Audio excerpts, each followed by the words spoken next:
નથી. Rotating magnetic field હોય તો જ તમારા કંડક્ટર એને કટ કરે, એમાં EMF પ્રોડ્યુસ થાય, EMF પ્રોડ્યુસ થાય તો કરંટ પ્રોડ્યુસ થાય, કરંટ પ્રોડ્યુસ થાય તો ટોર્ક પ્રોડ્યુસ થાય અને તો મોટર ફરે. એટલે બધી વાત આવીને અટકી જાય કે ભાઈ રોટેટિંગ મેગ્નેટિક ફિલ્ડ હોવું જોઈએ. રોટેટિંગ મેગ્નેટિક ફિલ્ડ આપણે બે રીતે પ્રોડ્યુસ કરી શકતા હતા, એક શેડેડ પોલની મદદથી અને બીજું સ્પ્લિટ ફેઝની મદદથી. સ્પ્લિટ ફેઝની અંદર ચાર ટાઈપની મોટર અલગ અલગ છે કે ભાઈ resistance start induction run, capacitor start induction run, capacitor start capacitor run અને કેપેસિટર સ્ટાર્ટ કેપેસિટર રન પણ ડબલ વેલ્યુ. એકની અંદર સિંગલ વેલ્યુ હોય, એકની અંદર ડબલ વેલ્યુ. તો એમાં લાસ્ટ ટાઈમ આપણે રેઝિસ્ટન્સ સ્ટાર્ટ વાળું જોયું હતું, એની પહેલા આપણે ડબલ ફિલ્ડ રિવોલ્વિંગ થિયરી પણ જોઈ ગયા. બરાબર, એટલે અર્જુન થોડુંક નેક્સ્ટ કરો, ધીરે ધીરે કરો. નીકળ પછી અહીંયા તો ડાઉન એનું છે એનાથી નીચે આપણે ડબલ ફિલ્ડ રિવોલ્વિંગ થિયરી જોઈ હતી કે ભાઈ પોઝિટિવ હાફ સાયકલ દરમિયાન ફોરવર્ડ ફ્લક્સ હોય અને નેગેટિવ હાફ સાયકલ દરમિયાન બેકવર્ડ ફ્લક્સ હોય. બંને એકબીજા કરતા ઓપોઝિટ નેચરના છે, એટલે અલગ અલગ એંગલ ઉપર આપણે એની વેલ્યુ જોઈ હતી કે ભાઈ 0 એંગલ, 180 અને 360 એ ત્રણે એંગલ ઉપર ફ્લક્સની વેલ્યુ 0 છે. 90 ડિગ્રી અને 180 ઉપર એક વખત પોઝિટિવ ફ્લક્સ છે અને એક વખત રનિંગ ફ્લક્સ છે. એટલે એક વખત જો તમારી મોટર રનિંગ કન્ડિશનમાં એટલે કે એને ટોર્ક મળી ગયો તો એ ફર્યા કરશે.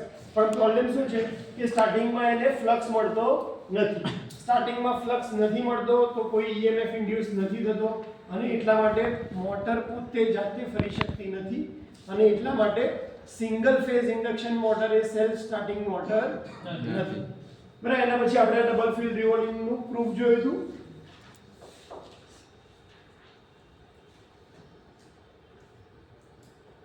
એની અંદર દરેક એંગલ ઉપર કઈ કઈ ફ્લક્સની વેલ્યુ હોય એ આપણે જોયું હતું. એનાથી જવાનું પેપર સારું થશે. અહીંયા ડાઉન આનાથી નીચે કરશો, આનાથી કરશો એ શકો. બરાબર, સેલ્ફ સ્ટાર્ટિંગ કેમ નથી એનું રીઝન આપણે ડિસ્કસ કર્યું હતું. કઈ રીતે મોટરને સેલ્ફ સ્ટાર્ટિંગ કરાય તો બે રીતે કરાય, શેડેડ પોલ અને સ્પ્લિટ ફેઝ. એના પછી આપણે શેડેડ પોલ મેથડ જોઈ હતી કે ભાઈ શેડેડ પોલમાં શું કરીએ, જે પોલ હોય એનો 1/3 પોર્શન લઈએ, ત્રીજા ભાગનો પોર્શન કાપી એના ઉપર કોપરની રિંગ લગાડી દેવાની છે એટલે તમારો ફ્લક્સ નોન શેડેડ પાર્ટથી શેડેડ પાર્ટ ઉપર જાય એટલે આપણને રોટેટિંગ ફિલ્ડ છે એવો આભાસ થાય. બીજું કે આપણે ફેઝને સ્પ્લિટ કરી દેવાનું એટલે કે એક ફેઝ આવે એમાંથી બે ફેઝમાં કન્વર્ટ કરવાનું. બે ફેઝમાં કન્વર્ટ કરવા માટે આપણે બે સાધનોની હેલ્પ લઈ શકીએ, એક લઈ શકીએ ઇન્ડક્ટર અને એક લઈ શકીએ કેપેસિટર.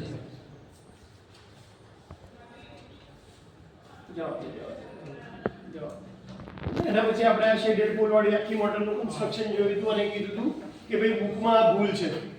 બુકની પ્રિન્ટ આઉટમાં અહીંયા બી રિંગ છે અને આ બાજુ આ રિંગ છે. ખરેખર આ પોર્શન કેવો આવે, ઊંધો.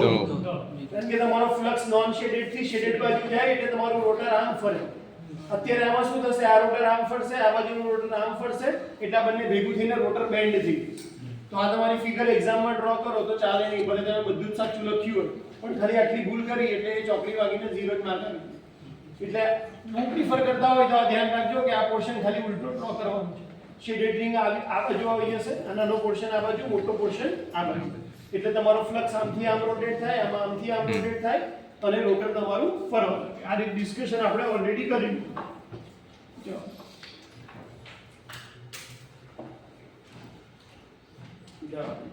કઈ રીતે ફ્લક્સ ડિસ્ટ્રીબ્યુટ થાય છે તો કે ભાઈ આ કોપરની રિંગ છે એ ઇન્ડક્ટર તરીકે કામ કરે એટલે પહેલા ફ્લક્સમાં થતા ચેન્જને થવાના છે તો બધો ફ્લક્સ ક્યાં ભેગો થાય, અહીંયા.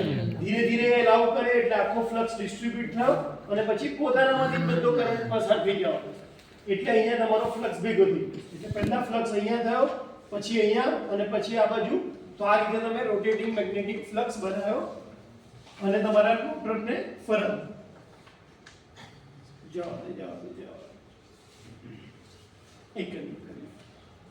શેડેડ પોલ ઇન્ડક્શન મોટરની અંદર સ્ટાર્ટિંગ ટોર્ક સૌથી ઓછો હોય. બરાબર, 50% થી ચાલુ થઈને ક્યાં સુધી જાય છે, 150 સુધી જાય છે. ટોર્ક અને આ સ્પીડની કેરેક્ટરિસ્ટિક્સ છે. કે જ્યાં સ્પીડ અહીંયા 0 દેખાડે છે અને આ સિંક્રોનસ સ્પીડ દેખાડે છે. સિંક્રોનસ સ્પીડ એટલે કે 120 f/p. ઇન્ડિયામાં આપણે છીએ તો ફ્રીક્વન્સી 50 હર્ટ્ઝ 120 × 50 કરીએ તો 6000 ની વેલ્યુ આવે.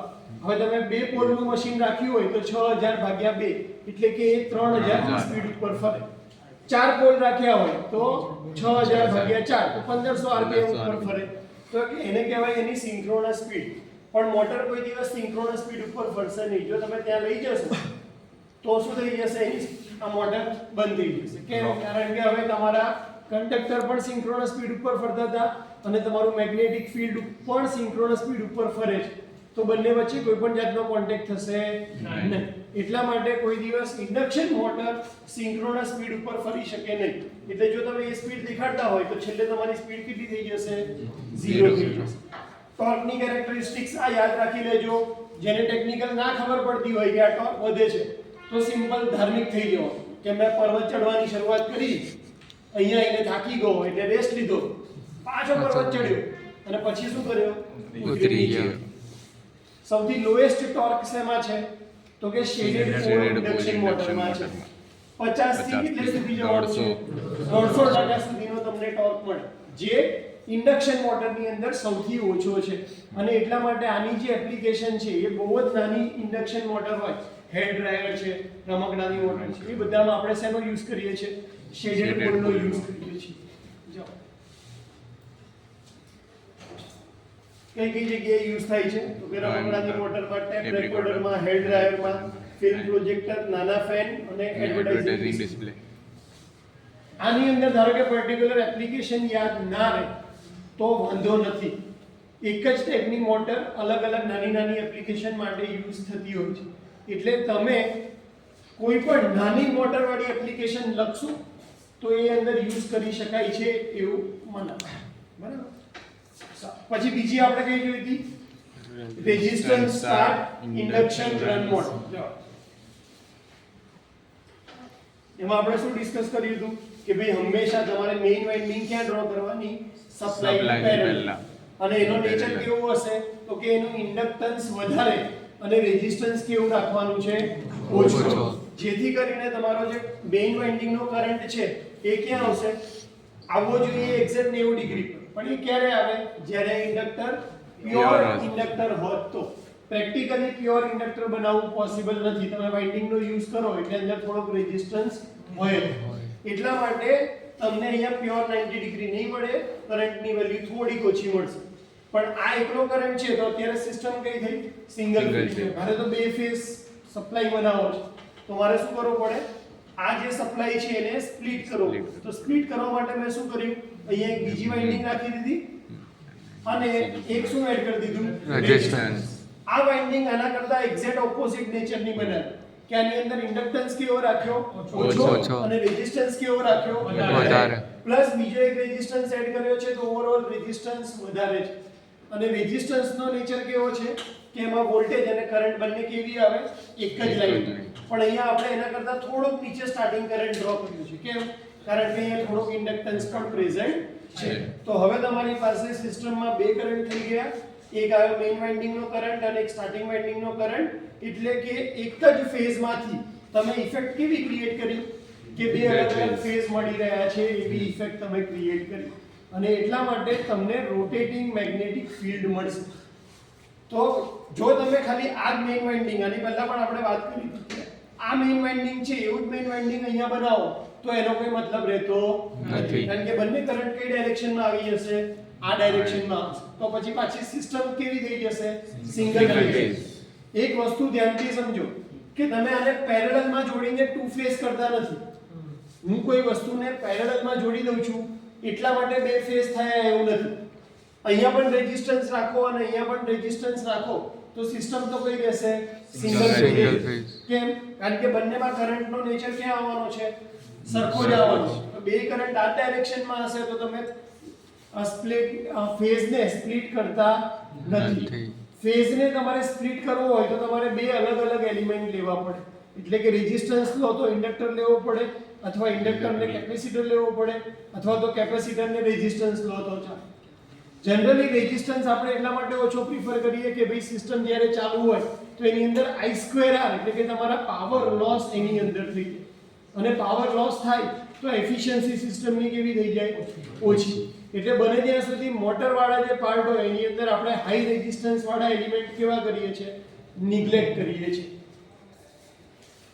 એટલે અહીંયા તમારો રેઝિસ્ટન્સ છે આ વાઇન્ડિંગ રેઝિસ્ટન્સ છે અને આના ઉપરથી સ્ટાર્ટિંગ વાઇન્ડિંગમાં આપણે રેઝિસ્ટન્સ એડ કર્યો છે એટલે આનું નામ શું પડ્યું છે resistance start induction run motor તમારે કઈ વસ્તુ ડ્રો કરવાની છે તો કે આ એક ડાયાગ્રામ ડ્રો કરવાનો છે એના પછી આ વેક્ટર ડાયાગ્રામ ડ્રો કરવાનો છે અને ટોર્કની કેરેક્ટરિસ્ટિક્સ ડ્રો કરવાની જો તમને યાદ હોય તો ટોર્કની કેરેક્ટરિસ્ટિક્સ પહેલામાં ક્યાંથી ચાલુ થતું હતું 50 પતતું હતું ક્યાં 150 તો જ્યાં શેડેડ પોલ મોટર પતે છે ત્યાંથી કોણ ચાલુ થાય છે resistance start induction motor torque ચાલુ થાય કેટલા ટકાથી ચાલુ થાય 150 ક્યાં સુધી ગયો 300% સુધી ગયો એટલે કે જો મારી પાસે બે મોટર પડી છે એક છે શેડેડ પોલ છે અને એક છે રેઝિસ્ટન્સ સ્ટાર્ટ અને મને કોઈ પૂછે કે આમાંથી કઈ વાપરું તો આપણે એને શું પૂછવું પડે કે તારી એપ્લિકેશન કઈ છે જો ટોર્ક વધારે જોતો હોય તો હું કઈ મોટર વાપરીશ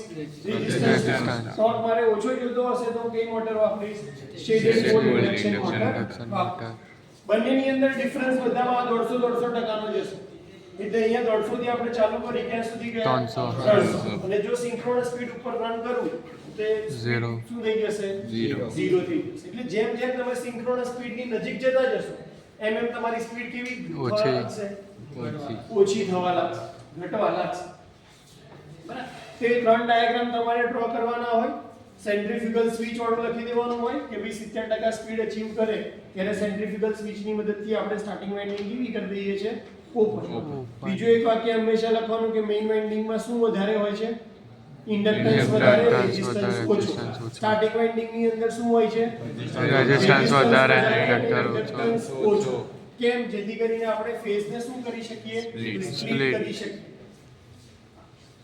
કઈ જગ્યાએ આની એપ્લિકેશન છે તો કે fan blower separators lathe machine refrigerator અને વોશિંગ મશીનની જે મોટર્સ આવે છે એની અંદર તમે કઈ મોટર યુઝ કરો છો રેઝિસ્ટન્સ સ્ટાર્ટ ઇન્ડક્શન રન મોટરનો યુઝ કરો આ ચાર મોટરમાંથી કોઈ પણ મોટર પૂછાય ને એટલે એ જેકપોટ સવાલ કહેવાય કેમ કારણ કે ડ્રો કરવી કેવી છે બહુ જ ઈઝી યાદ રાખવાનું ઈઝી છે કે ભાઈ સપ્લાયની પેરેલલમાં મેઇન વાઇન્ડિંગ મૂકી દો અને જે નામ છે એ નામને ક્યાં ગોઠવી દેવાનું છે સ્ટાર્ટિંગ વાઇન્ડિંગમાં ગોઠવી દે રેઝિસ્ટન્સ સ્ટાર્ટ છે તો રેઝિસ્ટન્સને સ્ટાર્ટિંગમાં મૂકી દો કેપેસિટર સ્ટાર્ટ છે તો કેપેસિટરને સ્ટાર્ટિંગ વાઇન્ડિંગમાં મૂકી દો કેપેસિટર સ્ટાર્ટ કેપેસિટર રન એટલે કે રનિંગ કન્ડિશનમાં પણ કેપેસિટર હોવું જોઈએ તો કોણ એને બહાર કાઢી નાખે છે સેન્ટ્રીફ્યુગલ સ્વિચ તો રનિંગ કન્ડિશનમાં તમારે સેન્ટ્રીફ્યુગલ સ્વિચને પણ શું કરી નાખવાનું છે બહાર કાઢવાનું તો આના ડ્રોઈંગ કરવા બહુ જ ઈઝી છે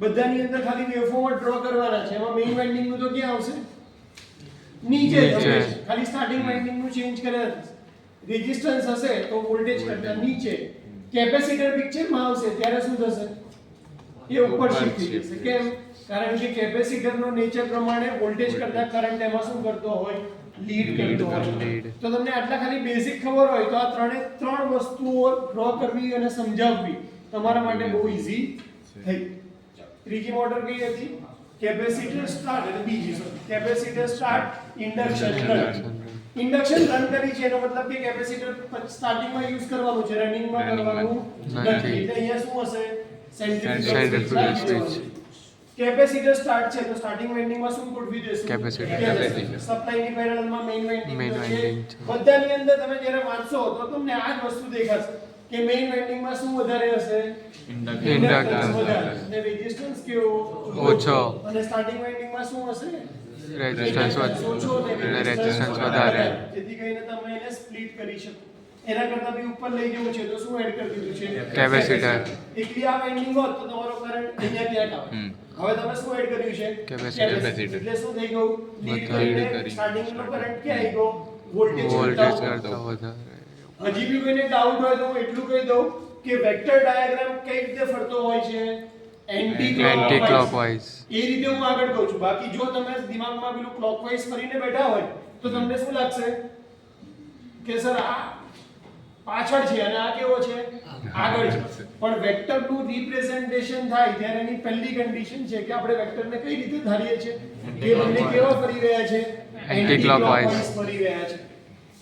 એટલે આ તમે આ જો આ ફરતું જુઓ તો પહેલા કયો કરંટ આવ્યો સ્ટાર્ટિંગમાં કરંટ આવ્યો, પછી તમારો વોલ્ટેજ આવ્યો અને વોલ્ટેજ કરતા પાછળ કયો છે મેઇન વાઇન્ડિંગ. કેમ પાછળ છે? કારણ કે અહીંયા શું છે ઇન્ડક્ટર. આગળ કેમ છે? કારણ કે અહીંયા શું છે કેપેસિટર. તો એ જેટલા તમારા બેઝિક ક્લિયર હશે તમને ફિગર બનાવવી ડાયાગ્રામ બનાવવા બહુ ઈઝી પડશે. સારું, એટલે ડાયાગ્રામ ડ્રો કરી દીધું. હવે આનો ગ્રાફ ક્યાંથી ચાલુ થતો હશે એટલે કે ટોર્ક ક્યાંથી ચાલુ થતો હશે?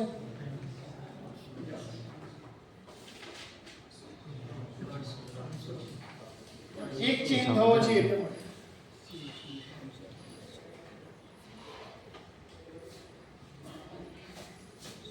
Capacitor start induction induction run ક્યાંથી ચાલુ થયો? 150 ક્યાં પહોંચ્યો છે?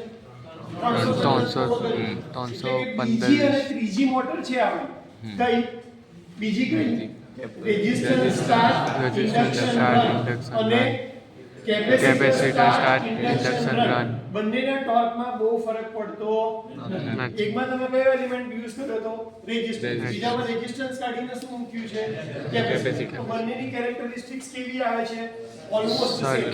પહેલામાં કેપેસિટર છે એટલા માટે તમને થોડું ટોર્ક કેવું મળે છે આના કરતા વધારે 300 ની જગ્યાએ 310 320. બાકી કેરેક્ટરિસ્ટિક્સ આખી કેવી છે સેમ જ છે, પણ એના કરતા વધારે શેમાં છે જો capacitor start capacitor run capacitor start કેપેસિટરને પરમાનન્ટ સિસ્ટમમાં રાખો છો તો તમને ટોર્ક કેવો મળે છે વધારે. ક્યાંથી સ્ટાર્ટ થાય છે જુઓ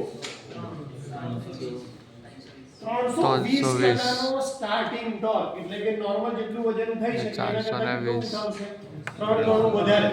એટલો ટોર્ક સ્ટાર્ટ તો 300 થી ચાલુ થઈને આપણે 430 440 સુધી જઈને ક્યાં આવશે પાછું આવશે કઈ મોટરમાં કેપેસિટર સ્ટાર્ટ કેપેસિટર રન.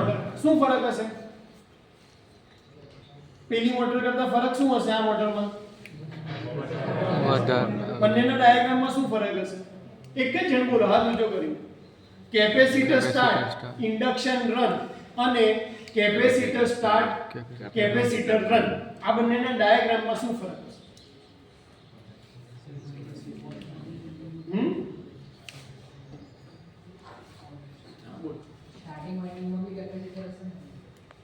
તો એ તો આ પહેલામાં છે કેપેસિટર સ્ટાર્ટ ઇન્ડક્શન રન એમાં બી સ્ટાર્ટિંગમાં જ કેપેસિટર છે અને કેપેસિટર સ્ટાર્ટ કેપેસિટર રન એમાં પણ સ્ટાર્ટિંગ વાઇન્ડિંગમાં કેપેસિટર છે. એમાં સેન્ટ્રીફ્યુગલ સ્વિચ નહીં હશે. Very good. ખાલી શું નથી એમાં સેન્ટ્રીફ્યુગલ સ્વિચ નથી. બાકીનો ડાયાગ્રામ કેવો છે સેમ જ. એટલે વધારે મગજ દોડાવવાના જ નથી કોઈ જગ્યાએ. સિમ્પલ કન્સેપ્ટ છે કે ભાઈ કે ઇન્ડક્શન રન છે તો સેન્ટ્રીફ્યુગલ સ્વિચ હશે. શબ્દ યાદ રાખવા માટે કહું છું કે ઇન્ડક્શન રન લખ્યું છે પાછળ તો શું હશે સેન્ટ્રીફ્યુગલ સ્વિચ છે. જેવું તમારું કેપેસિટર રન થઈ ગયું તો તમારે સેન્ટ્રીફ્યુગલ સ્વિચની જરૂર નથી.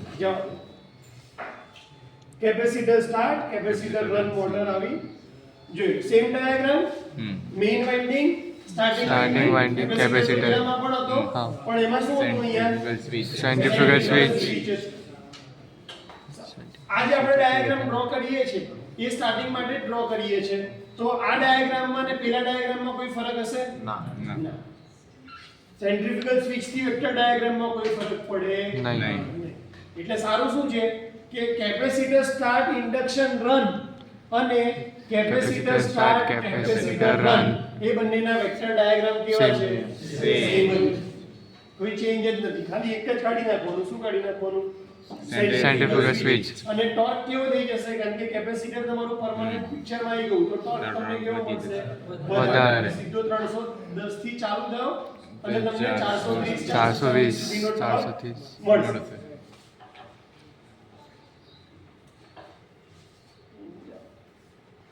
બધામાં એમ વાંચો તો તમને એ જ દેખાશે કે ભાઈ સ્ટાર્ટિંગ વાઇન્ડિંગ નો રેઝિસ્ટન્સ કેવો છે વધારે. સ્ટાર્ટિંગ વાઇન્ડિંગ નું મેઇન વાઇન્ડિંગ માં ઇન્ડક્ટન્સ વધારે રેઝિસ્ટન્સ ઓછો. સ્ટાર્ટિંગ વાઇન્ડિંગ ની અંદર ઇન્ડક્ટન્સ ઓછો રેઝિસ્ટન્સ વધારે.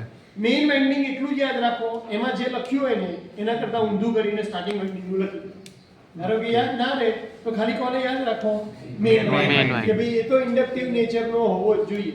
ઇન્ડક્ટિવ નેચરનો ક્યારે હશે? જ્યારે એમાં ઇન્ડક્ટન્સ કેવું હશે? વધારે. વધારે. આમાં ઇન્ડક્ટન્સ વધારે તો સ્ટાર્ટિંગમાં ઇન્ડક્ટન્સ કેવો? ઓછો. ઇન્ડક્ટન્સ ઓછો છે તો રેઝિસ્ટન્સ કેવો રાખશું? વધારે. કઈ કઈ જગ્યાએ યુઝ થાય છે? તો કે Ceiling fan, stable fan, blower, oil burner, air conditioner અને પહેલા કરતા થોડીક વધારે મોટી મોટરની અંદર આનો યુઝ થાય છે. મોટર મોટી તમે ડાયરેક્ટ સમજી શકતા હશો કે મોટર મોટી કરવાની કેમ જરૂર પડી? કારણ કે ટોર્ક વધારે torque જોઈતો. વધારે જોઈતો. ટોર્ક વધારે ના જોતો હોય તો મોટરની સાઈઝ વધારવાની જરૂર છે. તો જેમ જેમ તમે સિંગલ ફેઝમાં સાઈઝ વધારતા જશો એમ એમ તમારી મોટરનું ટાઈપ બદલાતું જશે. કે સૌથી નાના માટે કઈ યુઝ કરો છો? Shaded pole Shaded motor. pole. પછી એના કરતા મોટો ટોર્ક જોતો હોય તો તમે resistance start, start. Capacitor Capacitor run, run. એના કરતા ઉપર capacitor Capacitor start, run, induction start, run, induction એની ઉપર capacitor start, capacitor Capacitor run, run. Single value. અને હવે જે બીજી ટાઈપ આવશે એ કેપેસિટર ટાઈપ માં ડબલ વેલ્યુ. કેટલી વેલ્યુ? ડબલ. ડબલ. એટલે કે એક કેપેસિટરની સાથે કઈ સ્વિચ મૂકીએ છીએ આપણે? Centrifugal switch. મૂકીએ છીએ. એટલે હવે સર્કિટમાં કેટલા કેપેસિટર થઈ ગયા? બે. બે કેપેસિટર છે. એક સ્ટાર્ટિંગ વખતે તો મદદ કરશે જ અને એક ક્યારે મદદ કરશે? રનિંગ Running વખતે. એટલે જે તમારો પાવર ફેક્ટર નો પ્રોબ્લેમ હતો, કેપેસિટર લગાડવાથી ફાયદો શું થાય કે પાવર ફેક્ટર કેવો થઈ જાય? ઇમ્પ્રૂવ. પણ તમે એને સર્કિટમાંથી કાઢી નાખો તો હવે સર્કિટમાં પરમનન્ટ એક કેપેસિટર બી છે અને સ્ટાર્ટિંગ ટોર્ક વધારવા માટે તમારી પાસે એક્સ્ટ્રા એક કેપેસિટર છે જે તમે ખાલી ક્યાં યુઝ કરવાના છો? Starting રનિંગ વખતે એ પિક્ચરમાંથી નીકળી જશે. જશે. એટલે એનું નામ પડ્યું છે capacitor start, Start, capacitor run. single. પણ બે કેપેસિટર છે એટલે આપણે પાછળ શું Double લખ્યું છે? value. ડબલ. તો જો સિંગલ વેલ્યુ ના લખ્યું હોય તો તમારે કઈ વેલ્યુ સમજવાની? Single value value. કેપેસિટરની વાત કરે. જો એવું પૂછ્યું હોય કે explain capacitor start, capacitor run, single phase induction motor, તો તમારે એક કેપેસિટર વાળી ફિગર ડ્રો કરવાની. અને પાછળ જો આવું લખ્યું હોય સ્પેશિયલી ડબલ કે વેલ્યુ. ડબલ Double વેલ્યુ, તો value. તમારે કઈ કેપેસિટર વાળી ફિગર ડ્રો કરવાની બે છે? બે કેપેસિટર. આની અંદર ફરક શું હશે વેવફોર્મમાં? કે પેલી લાઈન હશે ક્યાં આવશે? ઉપર. ઉપર છે. તો ડ્રો આની અંદર તો ડ્રો જ નથી કર્યું. પણ ના કર્યું એનો મતલબ એ નહીં કે તમે એક્ઝામમાં ડ્રો ના કરો. આપણે એક્ઝામમાં